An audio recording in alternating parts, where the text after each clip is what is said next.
Yo, what up, folks, and welcome back to the channel today for another review. Terrell and I, we're going to be diving into Paper Girls, which is going to be premiering on Prime Video July 29th. All sir. 8 episodes will be available on the 29th.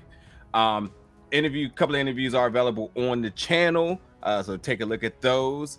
We did get to check this out pretty early, and that's obviously because of preparation of the interviews and other things associated with this very, very popular title. So off break, we're just going to jump into it. Your thoughts about the series? I didn't know what to expect going into this. For a while there, I honestly didn't even think it was going to get made. I mean, it was a conversation that kind of in the background for so long, and it's been a while since this book had came out. Originally when I picked it up. But my overall thoughts on the series is like, you see the art of like the comic and how wild and colorful that is, and is the TV show adaptation tries to match that style as much as possible while still bringing it into this is still real world, like this is the reality of it. I think they did a pretty good job. I also think the overall cast was pretty well casted.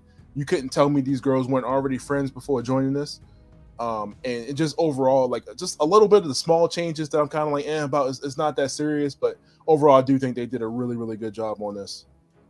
Yeah, for me, I do want to go straight towards the cast. I just thought that these four young ladies had so much charisma, and their personality was so distinctively different that it's good, because typically when you have groupings of kids, you start to see sort of blurred personalities or just a tandem group of folks and whatnot. But what I really enjoyed about this is that every one of these characters were very distinctively different. And by charisma, you had moments where some shine, where they, where their characters is really elevated in certain scenes. And then you had ones who had such a range of personality where you were able to feel excitement when they felt excited, felt distress when they felt distressed. And overall, because this story wasn't just about time travel and escaping the threats of time traveling, but for me, it had a lot to do with searching inside, a lot of self-discovery, and then just a lot of, I guess, for the viewers, a lot of like personal commentary. If you had an opportunity to meet your future self, would you? What would it look like? Would you be timid to be scared, or would you be timid to know what your fate may be? And if you did know, how would that make you reevaluate yourself now? And these expectations of what you wanted to be in an adult, looking from it from a kid perspective, were you satisfied, or would you be disappointed with what you become? Like, there's a lot of interesting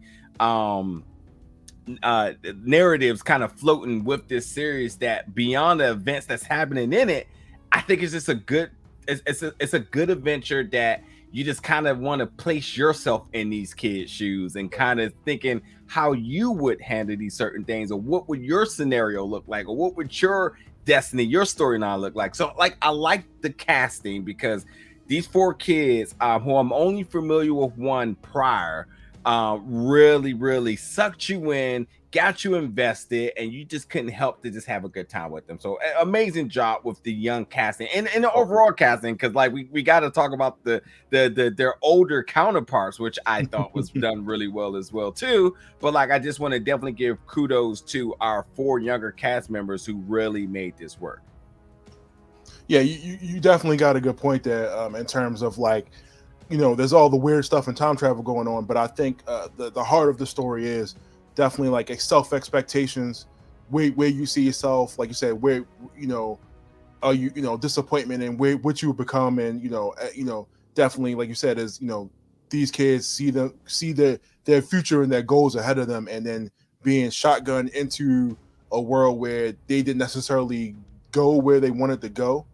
Yeah. And just kind of like self evaluating that as they go through this journey. Yeah. So beyond that, I thought the casting was well. Their counterparts, who are also a compliment to the casting director here, because their adult counterparts really you can feel the continuity between them. And what I mean by it is because, and I mean, we should talk about what's happening here. So we'll get to that next. When they do time travel, they meet their older selves. And when they meet their older selves, let's remember what this is. This is a young cast member with an older adult cast member who probably has a lot more experience. And because the casting director did a fantastic job in not only casting these characters, but like having them mesh well together, which I learned in the interviews that they spent time together hanging out, teaching these kids about the ways of Hollywood, but also bonding with them in order to make the continuity between these characters work, both as the younger version, the 12-year-old version, and then their adult version.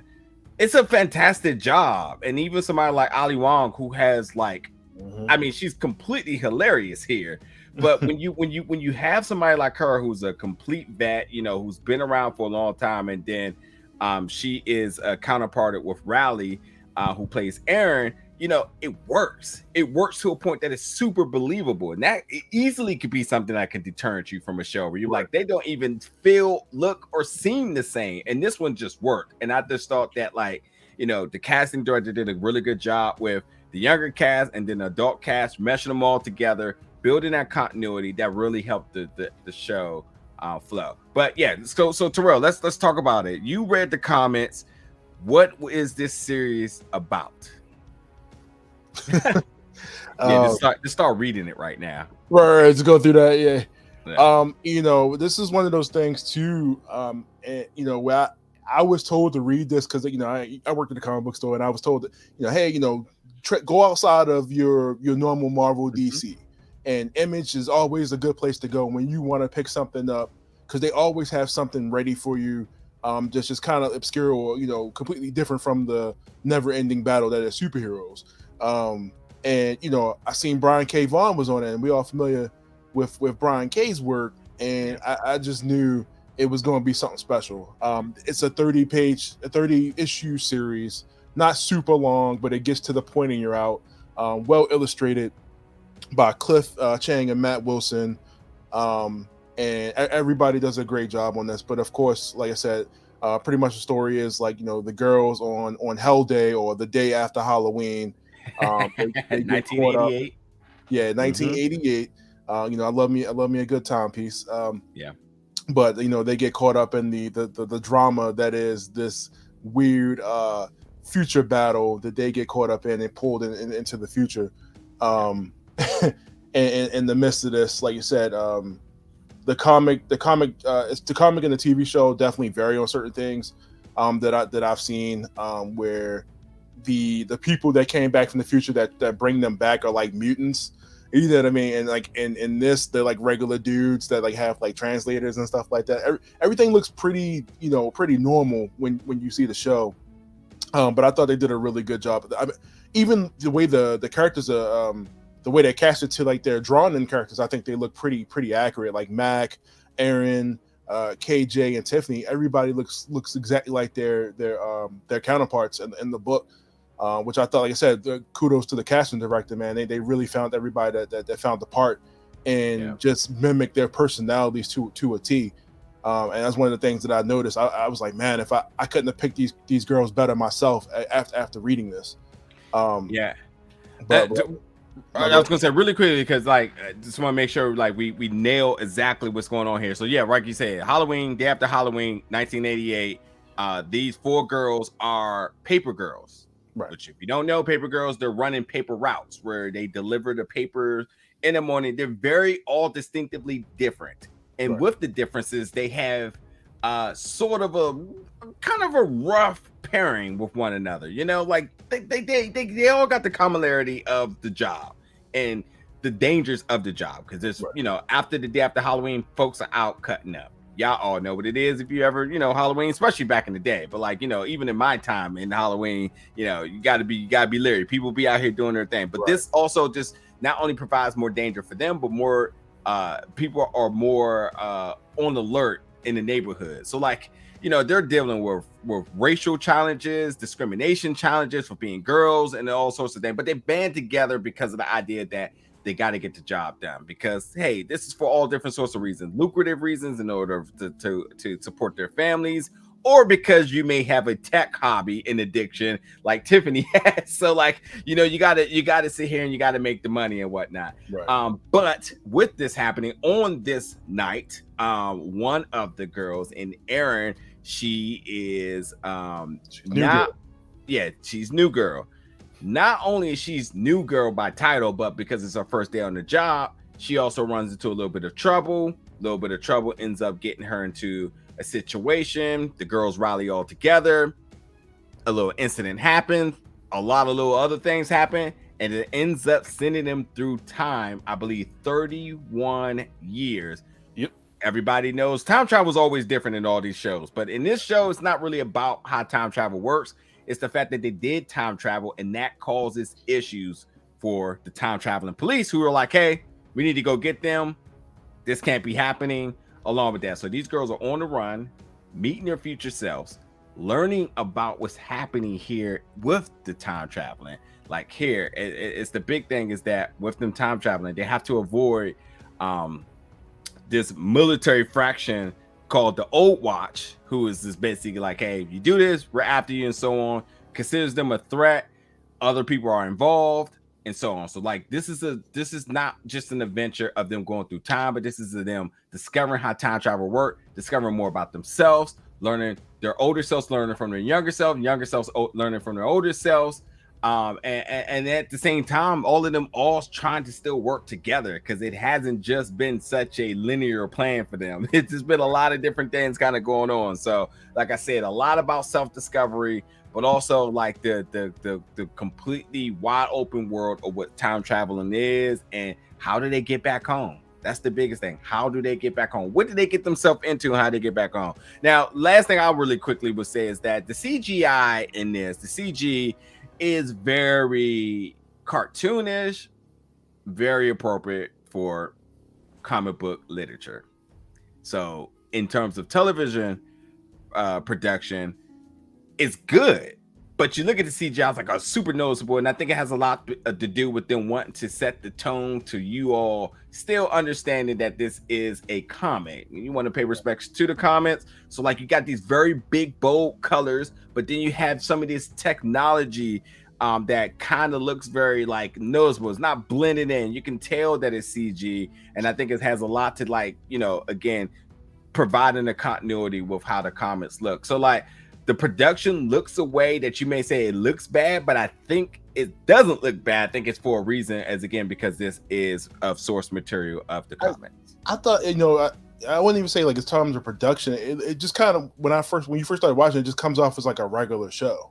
Like it starts off real regular, and then it kind of just jumps left. But it doesn't come appear as like super sci-fi or, you know, whatever, because it, you know, just, you know, even when you see them go into the future, like it's not like ridiculous, you know what I mean? Like you don't really see the like an apparatus or anything. It's kind of like a blank, and then like we're there. So I wouldn't even say like the budget for this show seemed like it was like super high, you know, other than like a couple of like light fixtures and a couple other things like that. But no, it felt regular. Like it didn't. How do I describe it? It didn't feel like a science fiction show. Yeah, at first. Yeah. So overall, I mean, my thing with Paper Girls is a little bit of a slow start. I think if you are not familiar with the source material and you didn't have this expectation of like, oh my God, I can't wait till this show is made, coming into this kind of brand new clean slate, the first 2 episodes is a little bit rough to get into, but I think it is worth sticking around for. I have mimicked this exact statement about another show that I just watched, but I have much more confidence in this one than I did in that one. And I mean, because the acting is good, the character development is good, worth investing into. And I also think like the social commentary and kind of self-reflection element to this is totally worth the watch alone. Like if you have any bit of heart, if you have any bit of humanity in you, I think you're going to watch this from a perspective in the lens that you're just going to appreciate the messages being told. But then you take a look at the character work, I think it's just across the board. I think it's really, really good. And I like this foundation for season 1. Going into season 2, I'm even more intrigued. I'm almost worried about season 2 because now my expectations are starting to become high. Now I'm investing into these characters. Now I'm investing into this world that they created. You understanding the villain, you understanding the threat here, instead of just being like, I guess for me going into it, I was much like the girls, where you're just kind of like, whoa, what is happening? Like, the world is big, what's next, understanding the dangers, understanding yourself. And I think for the viewers, you kind of understand, like, who are these characters, why them, their older parts, what does that look like? What happens since they time travel? What does this all mean? What does time travel mean in this show? So, now that all these things are kind of answered, now you're kind of like, let's tell some story now. Let's move the needle up. So definitely had a good time. Season 1, really already looking forward to season 2. Yeah, I felt like it left a lot more questions than answers for me. And like you said, the rules of time travel are different in every show. This in particular is like, okay, this is not like a set future. It's like a specific kind of like an alternate future or whatever. This is not a set thing. Like, you go back to your past, it doesn't affect what you had going on, type thing, and so on. So like I said, when by the time I was done with this, I'm curious as to how they'll be able to do a season 2 and how long this decides to go, because the source material is not that long. Yeah. So they're either going to drag it out, or they're going to just do it within 2 or 3 and be like, okay, yeah, we did it.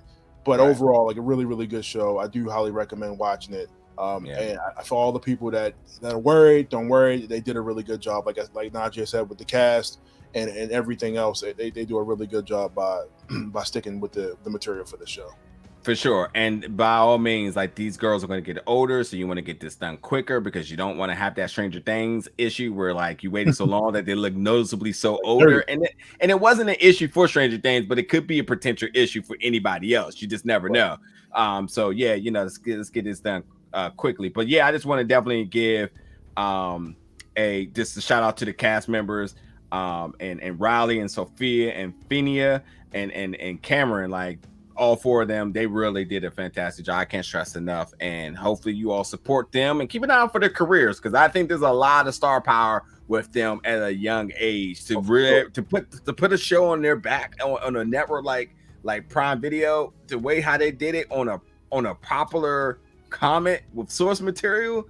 Hey man, it doesn't always work. Just remember what happened to The Last Airbender. But on that note, folks, you can check out Paper Girls, coming to Prime Video July 29th. All 8 episodes, a sci-fi adventure series that you don't want to miss.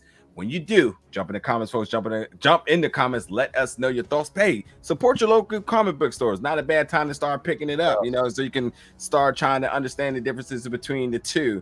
I think a lot of times with series and comics, they make sure that there's enough for you to enjoy both. So I think much like Invincible, where I started picking it back up again, which you can kind of see over my shoulder, I think this is another opportunity to support your local comic book stores by going to pick these comics up. But yeah, folks, jump in the comments, let us know your thoughts about this. And as always, stay tuned for more reviews very soon.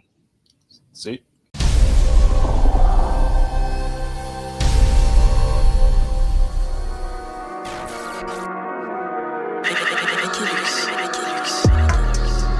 Big gold bell.